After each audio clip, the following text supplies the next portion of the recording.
By Kristine Phillips, Washington Post. Bob Packwood was a socially progressive Republican who advocated for women's equality. He championed issues such as abortion rights and family leave. He hired women to run his campaigns, promoted them to positions of power and supported their careers. Feminists loved him, but there was another portrait of the former U.S. Senator from Oregon, one that he, himself, revealed in his own words, written on thousands of pages of documents. In his personal diaries, Packwood described women in objectifying terms. An intern was a cute little blonde thing. Another was a very wide woman, whose breasts stood at attention and had the ability to shift her hips. She and Packwood drank wine together and had on the rug of his Senate office, he wrote. And she wasn't the only one. Packwood wrote that there were 22 staff members I'd made love to and probably 75 others I've had a passionate relationship with. Before Sen. Al Franken, DMINN, and Rep. John Conyers, D-Mich. Before Roy Moore and Harvey Weinstein and Charlie Rose and Louis C.K. and even Bill Clinton, famous and powerful men who found themselves in a quandary of inappropriate UAL behavior, there was Bob Packwood, an ambitious senator who had the presidency, then found himself resigning in disgrace and in tears in 1995. Get top headlines in your inbox every afternoon. Get the free PM Report newsletter. The unraveling of Packwood's 26-year career in the Senate began on November 22, 1992, less than 3 weeks after his narrow re-election victory. The Washington Post ran a lengthy front-page story that Sunday detailing allegations of misconduct and inappropriate UAL advances against the then 60-year-old senator. 10 women, many of whom were former staffers, recounted their horror stories to the Post. Some left their jobs within months of the incidents, disillusioned by the boss they once admired. The image portrayed in the story was that of a troubled alcoholic who groped female staffers behind closed doors and kissed them forcibly against their will, even as he was championing women's rights in public. The allegations, which spanned 2 decades, were hardly a secret on Capitol Hill's rumor mill. Yet, in election after election, Packwood managed to secure another term.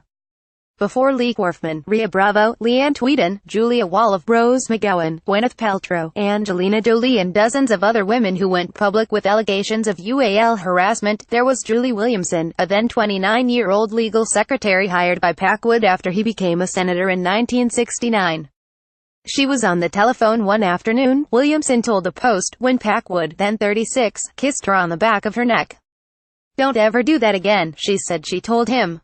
But Packwood followed her into another room, where he grabbed at her clothes, pulled her ponytail and stood on her toes. Williamson said she kept struggling, and Packwood gave up. She quit her job shortly after. Years later, in the mid-1970s, there was Jean McMahon. She told the Post in 1992 that she approached Packwood's office about a job and later found herself meeting with the senator in his motel room, once during a visit in Salem, Oregon, and again on the state's coast. On both occasions, McMahon met with Packwood to talk about a speech she was drafting for him. But during the second meeting, Packwood had other things in mind, McMahon said. "I remember being chased around the table and being grabbed and kissed once," she told the Post. There was also Paige Wagers, a then 21-year-old college graduate who worked as a mail clerk in Packwood's office in Washington in 1976. Packwood called her into his office one day and told her how much he liked her looks, she said.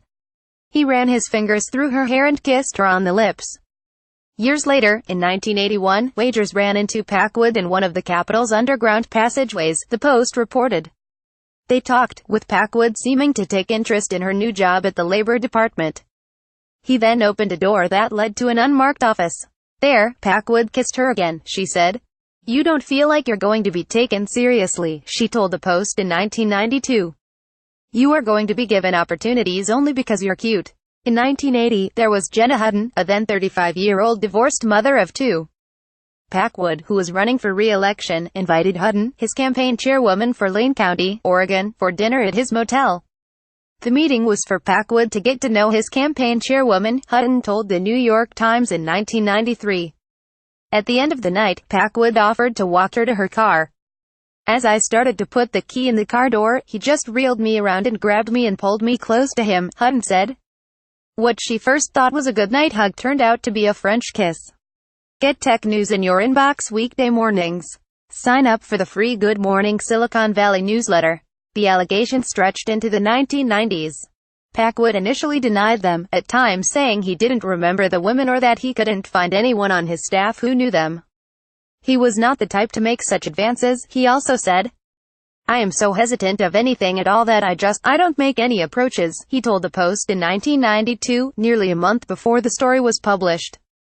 It is simply not my nature, with men or women, to be forward. He also sent the Post statements suggesting that some of the women either invited the advances or were lying. The statements contained purported details about the women's UAL histories and personal lives that might embarrass them and cast doubt on their credibility. Later, he offered an apology if any of my comments or actions have indeed been unwelcome or if I have conducted myself in any way that has caused any individual discomfort or embarrassment. For that I am sincerely sorry. My intentions were never to pressure, to offend, nor to make anyone feel uncomfortable, and I truly regret if that has occurred with anyone either on or off my staff. Soon, more women came forward. Packwood's feminist allies were outraged and felt betrayed.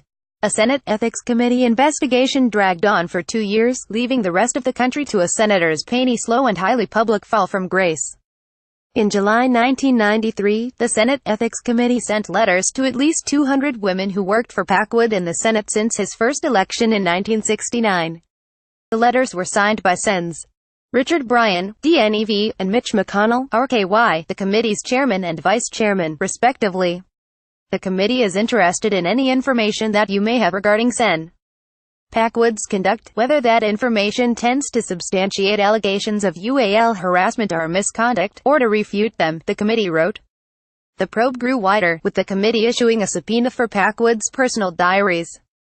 Packwood, who had sought treatment for alcohol abuse, was defiant, saying entries in his diaries contained thousands of pages of sensitive information, including details about the lives of other members of Congress.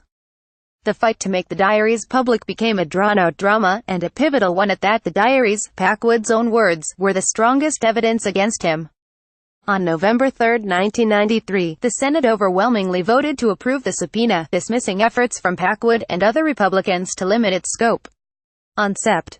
7, 1995, after much legal wrangling, the committee released 10,145 pages of documents that came in 10 green-bound volumes.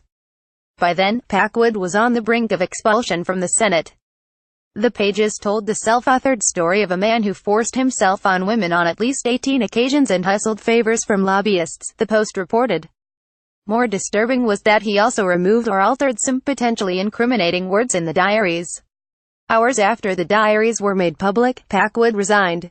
Tearing up, he delivered his career eulogy to a quiet Senate chamber. I think many of you are aware of why I'm here today, he said. I am aware of the dishonor that has befallen me in the last 3 years. And I don't want to visit further that dishonor on the Senate. It is my duty to resign. It is the honorable thing to do for this country, for the Senate. So, I now announce that I will resign from the Senate. And I leave this institution, not with malice but with love. Packwood's ex-wife, Georgie, said her husband's womanizing wasn't news to her. She'd heard the rumors, but her husband denied being unfaithful, she told the New York Times in 1993. Still, their marriage crumbled. He drunkenly belittled her at parties, she said. She spent hours in bed, depressed. During a visit to a marriage counselor's office, he made clear what his priorities were. I don't want any responsibility, she recalled her ex-husband saying. I don't want a wife. I don't want a home. I'd only want to be a senator. That's all there is for me. Packwood, now 85, may have lost the political status he worked for and cherished, but he was never completely banished from politics. He became a well-paid lobbyist who occasionally advised lawmakers on tax and budget issues. In 2015, the Senate Finance Committee that he had once chaired called him to Capitol Hill to talk about his role in overhauling the tax code in 1986. Chairman Orrin G. Hatch, Ruda, called Packwood a great former leader during his introduction that only subtly hinted at the former senator's comeuppance. I believe in redemption, Hatch said. I believe that you don't judge people for mistakes in the past, you judge them for what they are doing today, and frankly he did a terrific job of working on tax reform. Packwood would agree, having told Politico the previous year, I find people in the political arena are very understanding and forgiving.